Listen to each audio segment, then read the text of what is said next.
And I remember Chad telling me that there's going to be a point in this conversation that you have, and it's the window of opportunity. I'll put window of opportunity kind of in air quotes, right? And he's like, you'll see it. You'll see that window, and you'll feel that window. And you got to jump through that window when the window is there, because once it closes, it's done. And you got to take that shot when it's there. And I missed that window. Welcome to the Abundant Vision Fundraising Podcast. Whether you're a seasoned professional or a first-time fundraiser, we have the advice you need to take your next step towards major gift mastery.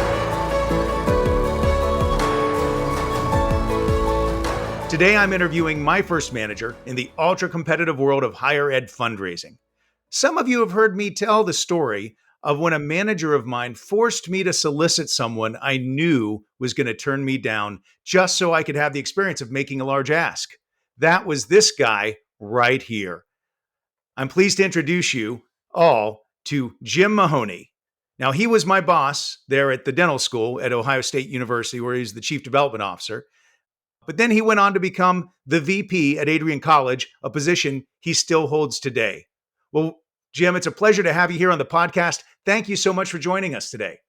Thanks, Tom. Great to be here. Excited to talk with you. Right. Well, Jim, I know I've given you a little bit of an introduction, but maybe you could tell us a little bit about yourself. When you're not fundraising for Adrian College, how do you keep busy? Yeah, I've got a very active family right now. I've got a 18-year-old who's finishing up his first semester at Capital University down there in Columbus, Bexley. I've got a 15-year-old son who is playing his first year of high school hockey after many years of travel hockey. So that keeps us very busy. And a 12-year-old daughter who basically runs our house. She's involved with dance and, a million other things, and just, runs our house. I think that's the appropriate way to say it. So They're good at that, aren't they? They're very good at that. Oh, that's awesome. Well, I know I've given an overview there of your career journey to some degree, but we'd love to hear from you. Where did your journey into fundraising start? And how did you get where you are presently?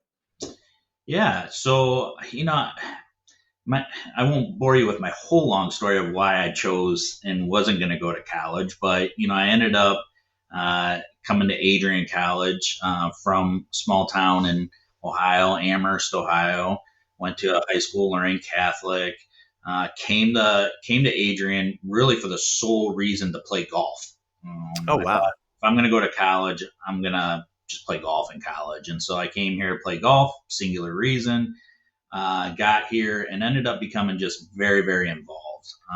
Student life, Greek life, just really, really used those 4 years to kind of burn the candle at both ends. Take a lot of cool courses, but it really was our director of multicultural affairs here who I'd gotten really close with. And she said, you should look at working in higher ed. And so I did an internship here with our advancement office. I actually ran the phonathon for a semester when I was a senior. And I had worked phonathon as a student because I wanted to make some money. Quite honestly, didn't know what a phonathon did. But, I really was like, wow, higher education, really cool. Went on the Bowling Green.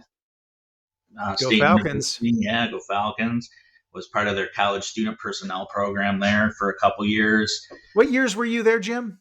I was there 2000, 2002. Okay. And again, it was a student life degree. And so my assistantship was based in student life. But again, I just had this kind of interest in learning more about advancement, alumni development, grant writing, all of that. And so my first year, I actually walked over to the Maletti Center, walked into the annual giving office, and I said, hey, look, I'm going to be here for 2 years. I want to learn more about this, and I'll do whatever you need me to do for the next 2 years. Oh, wow. And the director of annual giving, a woman named Amy Davis, who became a tremendous mentor of mine, said, I can't pay you, but I can give you some great experiences. And I said, let's go. And so she was awesome.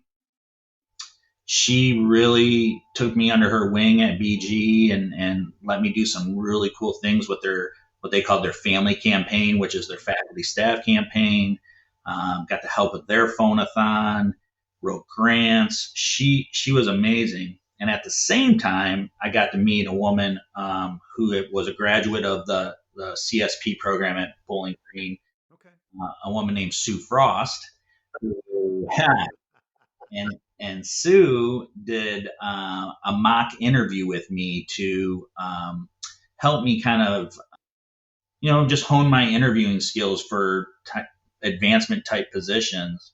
And when we got done with it, she said, I want you to call my boss, a guy named John Meyer at Ohio State, and introduce yourself to him.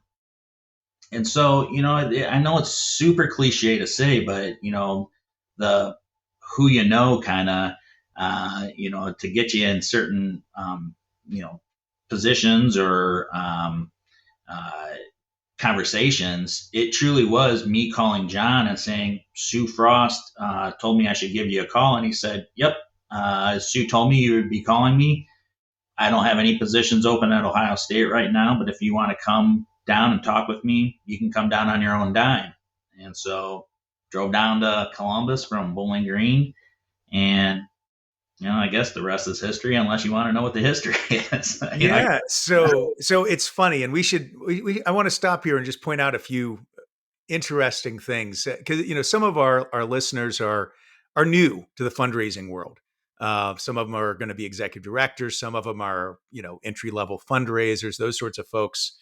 Some of them are more experienced, but the small world that we live in as fundraisers, especially major gift fundraisers, it's remarkable. I mean, one thing our audience wouldn't know is one of the reasons. I don't think it was the reason you hired me, Jim, but I worked for Michael Ginsberg, who was my hall director. I was an RA at Bowling Green, and you knew him through your experience in the graduate school, so that certainly didn't hurt. Yeah, Michael and I would go for coffee quite a bit. Yeah, I got to know him really well during my 2 years at BG. Absolutely, and yeah, I mean, it's this world is, especially higher ed. I mean, and when you dissect it into alumni or advancement and Greek yeah, life and residence life, it becomes even smaller. But it is truly amazing, like how interconnected so many of these institutions are, because so many professionals, especially again in higher ed, kind of when they advance in their careers, they can move from one stop to the next, and you kind of have your branches of connections and relationships you've made through the yeah. years, and That's how right. those have potentially either you look at that person or look for those individuals to work with you again, or you help them try to advance their career. And that's always been a really cool part of higher ed. Yeah, no, that is very cool. And then I should point out that the same Sue Frost that helped you out later, she became my boss That's right. at Ohio State. So it's really a small world, really a small world. And truthfully, I run into Sue at conferences through the years, or if I'm down in Columbus, and still, I mean, this is 20 plus years later. I still thank her for that opportunity. I mean, I'm not sure I would have picked up the phone and called John Meyer on my own, but because of her nudging, which, by the way, was still kind of a nerve wracking thing to do as a 24-year-old, calling, an associate or assistant vice president at the time at the Ohio State University. I was like, why would he want to talk to me? Right, right. Um, but it was kind of a nice life lesson, and maybe there was even a advancement lesson in that of don't be afraid to pick up the phone and call. That's right. What's the worst that someone can tell you? No? Okay, Mhm. well, we just keep moving forward. Wow, that's great. So we've sort of talked about this, in terms of, knowing that you wanted to raise money. and I know you did some phonathon work there. When did it click for you in that process of being a student that, hey, I could do this the rest of my life? Yeah, I mean, I can tell you the exact moment. I mean, probably if I looked at a calendar, I could figure out the date. Really? Yeah, I Wow. mean, I remember sitting in the basement of Davis Hall here at Adrian College, and this is probably 1997, 1998, somewhere in there. It was either fall phonathon or spring phonathon, Yeah. and again, like I signed up because I wanted to make some money, and I saw an advertisement at the time saying, "You want to make money? You know, call this number and work in the advancement office." And I remember sitting in the basement of this where our phonathon room was, and there was all these wires hanging from the ceiling, and you had to dial like 25 numbers even to get out. I mean, it was Yeah. old school phones. And this woman who was our gift processor was sitting at a desk with stacks of paper in front of her, all the phonathon sheets, and we had this flip chart, to show the progress of phonathon. And I remember making some phone calls and getting hung up on and getting told no. And then I remember, the first gift that I closed was $100, Mm. and was for a department that this alum was very associated with. It was actually the teacher education department, and I remember having a really good call with this person, them asking me about my time as a student, me talking to them about their time when they were here. And I hung up the phone and I hit this bell that was on our desk for that. And I just remember saying, ding, $100. And everyone was like, yeah. And we got to go up there and flip the chart over $100, and you got to do it yourself. Oh, that's great. And I was just like, wow, like all I did was like talk to this person about their time at the college, and I asked them to be a part of, I was following the script that they gave us, obviously, but I just was like, it was just like a cool conversation to have, and it truthfully made me forget about all the no's and the hangups that I got before I got to that gift. Hmm. Yeah. And the vice president at the time was a guy named Bill Kenyon, and he was down there. And Bill, I remember saying to Bill, I said, Mr. Kenyon, like, how cool is this? Like, I mean, I just like got $100 from this person I never even talked to before. I don't even know. And he was basically like, yeah, I do that every day. And I was like, really? That's like a real job. And it really opened my eyes to that advancement, Yeah. development, fundraising world. And I was like, well, how cool is that? Like, I basically go to work and ask people for money. Okay, let me learn more about this. And that's what opened up, when I was talking to Danielle, who was our director of multicultural affairs. And I thought, maybe I want to learn more about this world in higher ed. And I still wasn't sure if that's where I wanted to go, but that was really like my first taste of, okay, I could see myself doing this. But I knew I knew by going to Bowling Green, I was going to be really kind of my eyes open to other areas of campus too. And I really kind of left it to myself, saying, all right, let me see if I am interested fully in advancement or Greek life, res life, something like that. And like I said, I was at BG for about a month, and I'm like, yeah, I want to go into advancement. That's great. Do you ever find yourself getting a phone call from like BG, like I do, from the student phonathon, and then you're having a career conversation with the caller? Absolutely. It honestly, in some ways, I think it used to drive my wife crazy because I would take the phone call every single time because I know that world, right? And like Mhm. this is just a student sitting in their call center, presumably, and saying, reading off a script, making whatever, 7, 8, 9, $10 an hour. What, I don't even know what they pay now. And I thought, that was me Right, 20 plus years ago. And right. so I take every single call, every single call. I pretty much do as well. And I'll be on the phone with them for 40 minutes and it never fails to surprise me how none of them think about it as a potential career path. Exactly. You Yeah, know, you're right. You're right. 2024 could be the year you start a major gift program at your nonprofit. This means more money to help your organization serve more people and better fundraising ROI too. Starting a major gift fundraising program takes some planning and some work to make sure you are ready for that first solicitation. Fortunately for you, I've got a free online class where I walk you through the top 20 questions you need to answer before starting a major gift program, all in under 15 minutes. Knowing these questions and spending the time to get to your answers will go a long way towards helping you close your very first gift. Now, if you want this free resource, all you need to do is visit my online school at thomas-dauber-s-school.teachable.com. That's thomas-dauber-s-school.teachable.com. The link is in the podcast description.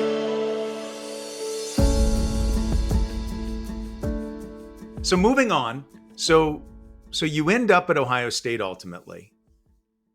How did that go? How did you land that first job at OSU? You obviously talked to John Meyer. Yeah, so John told me, I was getting towards the end of my time at Bowling Green, and I said this already. He told me there were no job openings at the time, and I said to myself and to John, look, I'm about to graduate. I need a job. I'm about to get married.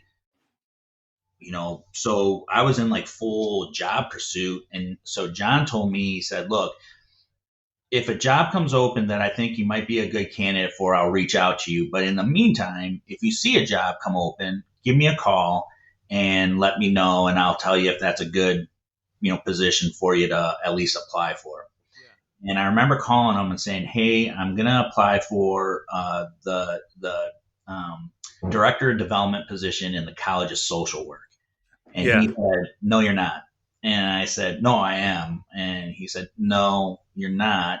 That's not a good first position for you. And I said, okay, a reminder, I'm about to graduate. I'm about to get married. And he's like, Jim, I'm just telling you, that's not the right first position for you. And he said, but there is a position coming open in the College of Dentistry, and no guarantees, but I can at least get you an interview with their chief development officer. And he's a new guy named Chad Goebel, and he's just starting out, but I can set that up for you. I said, great. And I met with Chad, and Chad was telling me like this was a college that raised about $1 million a year, and he had these big visions on growing the development efforts there. And kind of on the back of a napkin, probably at Adriatico's Pizza, he showed me what he wanted to do. And which is funny. I'll come back to a story about the back of a napkin later. Yeah, please. He said, this is what I want to do. And I thought to myself, geez, this guy, like, really, I could learn a lot from him. Came from University of Maryland and had a background, and I thought for a first job maybe I can learn a lot from Chad, and geez, I really hope I could get this position. And I got offered and took it, and Chad and I worked together for a couple years, and then he got recruited by the Cleveland Clinic, the cardiovascular center, and he left. But it was during those first couple of years. I mean, boy, I probably put 75,000 miles on my car in the first 2 years, just driving around the state of Ohio, going to dental offices and working with dentists. And it was just such an amazing first opportunity because I got to do so much cold calling. I got to do, proposal generation. Really, again, like it was $1 million a year. They were raising about $1 million before we got there, and I think our first year we raised $4 million, and we got up $9 million. I want to even say, like right before we left, somewhere in there, maybe it was 6 or 7, but it was still, pretty pretty, aggressive from where we first started. And so, yeah, it was a really great first experience.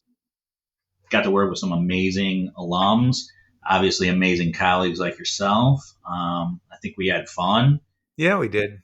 And, but, and truthfully, and I actually think back on this quite a bit. I never thought I'd leave Ohio State when I first started working there.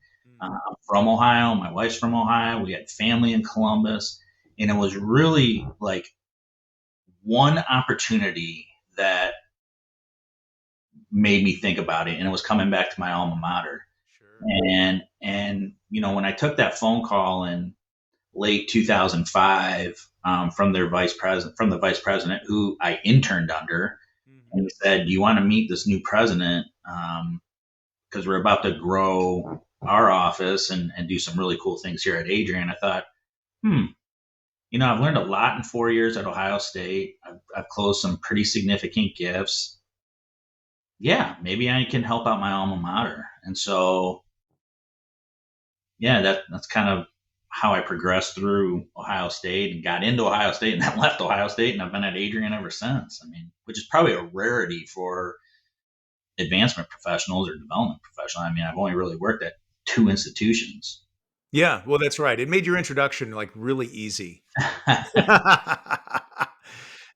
So I'm curious. So you get to the dental school, and at some point, you've got to make your first major gift ask. And you've really only been doing annual giving up till this point, if I'm not mistaken. Yeah. How much was it for the ask? And how did you feel when you did it? And how did it turn out? So, yeah, I won't say the name of the dentist because I still know who it is. I do think about that time quite a bit. I was in a Mediterranean restaurant in the Columbus area having lunch with this dentist. Chad, who was my boss, was there too. He had set this up for me, or he didn't set up the appointment. I set up the appointment, but he told me what, kind of other conversations I had with this alum. And he said, let's ask this alum for $25,000, $5,000 a year for the next 5 years. And I remember Chad telling me that there's going to be a point in this conversation that you have, and it's the window of opportunity. And I'll put window of opportunity kind of in air quotes, right? And he's like, you'll see it. You'll see that window, and you'll feel that window. And you got to jump through that window when the window is there, because once it closes, it's done. And you got to take that shot when it's there. And I missed that window, and I let that window shut, slam, everything in front of me. And, it was awkward. It was,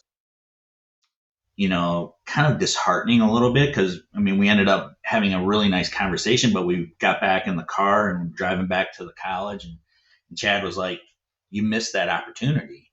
And it was there, and, you got to kind of find the courage to come out and say it. And that's quite a cliffhanger for us to end on, Jim. But we're going to have to take a break right there. We will be taking the next week off for the holidays, but be sure to join us again on Tuesday, January 2nd, to hear how Jim recovered from missing the window and went on to a great career as a major gift officer. I'm your host, Tom Dauber. Thank you for joining me as we journey together towards major gift mastery on the Abundant Vision Fundraising Podcast.